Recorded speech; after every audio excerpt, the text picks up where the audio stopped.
down the stretch? Yeah, I didn't think we looked tired. I thought, guys had a smile on their face. We were enjoying the moment. I thought for most of the game we were getting really good looks, and we just had to chip away at it, and just continue to execute.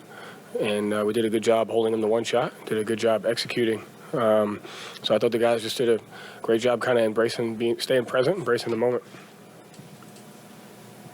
Joe, obviously, none of these games are necessarily easy. A lot of them you were coming back in the final couple of minutes, like you just alluded to. How can that help you guys as you prepare for the finals to have gotten through the series the way you did and pulling a lot of these games out in the final moments? Yeah, I mean, I think the guys did a great job having an understanding that, like, a game is not supposed to go a certain type of way, and you got to find different ways to win. You got to learn to protect leads. You got to learn to come back from deficits. You have to learn to execute in close game situations. You have to communicate adjustments, and you just got to make plays. You got to be tough-minded. So as many different situations as we could put ourselves in heading into this last round, it's important. And, the guys have done a great job just winning games many different ways. And so got good practice executing, and I was got to continue it.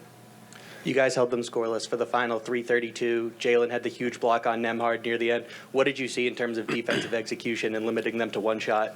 Again, this team is very similar to you guys, where like they create a lot of noise, and you have to decipher what's true and like what shots you're going to willing to live with and which ones you're going to take away. And so like it was really hard throughout the game because I felt like we were making them take tough shots, and the guys just stuck with it and did a great job taking tendencies. Did a good bet, just upped our ball pressure and our individual defense, and we got stops, held them to a 19-point quarter. Joe, what are those championship stations that Derek talked about, if you're willing to divulge? And is that something you started this year? Does that go back to when you first took over here? Just the details, things that you can't take for granted. Sometimes it's the smallest is getting the ball in bounds, but just try to pick little things that we see on a nightly basis that can impact winning and can affect losing. And we just practice them over and over again until they become second nature. They like positioned around different baskets from the gym type thing? Yep. Okay, thank you. Joe, Jaylen Brown, Series MVP. What did you think of him in the last minute with the block and steal, and then just for the entire series? Man, I thought he got good shots the whole game. And he just couldn't get, like in the first half, he was pushing the pace. He got transition. He got 2 feet in the paint. I thought he was getting great shots the whole game. And I thought he just stayed with it, stayed poised. He's a guy, you can't shake him. He has great, just a short-term memory. If he misses a shot, never affects the next one. And so I just loved his poise, his ability to just attack. And, if it's one thing about him, and like Derek said, just making plays, like not being defined by scoring. And it was a hell of a pass. And, I had full faith he was going to make that read. It was a great read. Joe, touching on Jalen again, after game 2, we talked about not making the All-NBA and being underappreciated. But just for him to win this award and just to kind of get some flowers for what he's done, his improvement, his step forward, and the man he's become off the floor as well as on the floor, how does that impact you? What do you, when you deal with him and get to know him and over the last 2 years, how is that relationship formed? Yeah, I mean, I think one of the best gifts, things I have is why I got into coaching is building relationships with guys.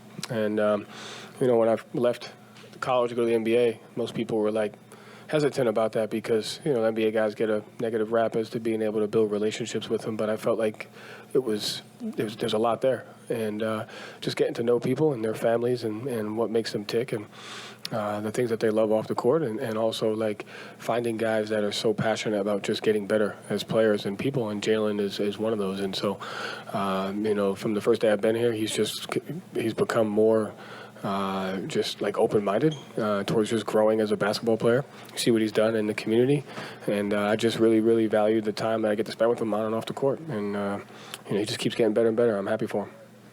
Joe, can we talk about Derek White's resilience for a second? He was 1 for 8 from 3 before he hit that big one at the end. He just finds a way to get it done in the clutch. Yeah, he does, huh? But it's a credit to him. Like, he's another guy where, like, he just got short-term memory. The last shot doesn't bother him. He plays with a sense of joy, a sense of presence. And I thought he got some really good looks, too. And, I think that's like the 4th or 5th time I remember a game at Toronto where he hit a corner 3 to be in there. And, like, when he catches that, he has I have full faith that it's going in. So, but another guy where his lack of shot making didn't impact his defense or his execution at times. And, all the guys have kind of, done that this year. Joe, up 3-0, it felt inevitable, but to get that final buzzer, when you look out on the floor and you see somebody like Al Horford, like really show some emotion, right? Celebrating with his son, all of those moments out there. Where do you feel? I know there's 4 more wins, but what's your feeling there in that moment, seeing those guys celebrating? Yeah, I mean, for me, it was finding my wife first. I wanted to make sure I had that moment with her. And kind of like Gary said, like you get to know these guys as people, and you start to see how much they really care about doing anything and everything that what it takes to win. And you see how it impacts their families, their marriages, their wives, like all the traveling, everything we do. So just to see them be, vulnerable and open, and just that sense of joy, it's kind of why you do what you do, Joe, you talked earlier in the series about how Jalen is out there with like half the coaching staff at the end of practices working on his reads. Yeah. You were one of those coaches working on that a few years ago, right? What have you seen in his just like his reaction time, his poise, how he's improved with that, and then just that play to Derek? It's like he almost fumbled it away and he still recovered. Like he's turned those over in the past. So just how is that kind of like a culmination of all the progress he's made as a player? Yeah, credit to him. He has a growth mindset, so he's never afraid to work on a weakness. He's never afraid to go after something that makes him uncomfortable.